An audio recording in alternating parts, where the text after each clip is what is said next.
টানা ১৭ বছর ধরে বৈধ লাইসেন্স ছাড়াই উড়োজাহাজ চালিয়েছেন কানাডার এক পাইলট।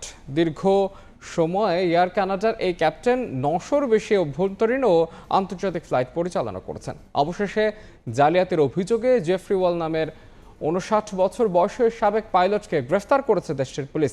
তদন্তকারীরা জানিয়েছেন ২০০৯ থেকে ২০২৫ সাল পর্যন্ত জালিয়াতির আশ্রয় নিয়ে ফ্লাইটগুলো পরিচালনা করেন জেফ্রি।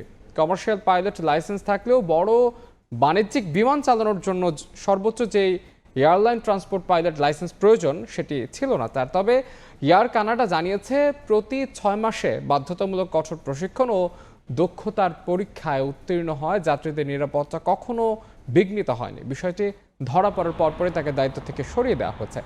জালিয়াতি ও ভুয়া নথিপত্র ব্যবহারের অভিযোগে তার বিরুদ্ধে আইনি ব্যবস্থা নেওয়া হচ্ছে।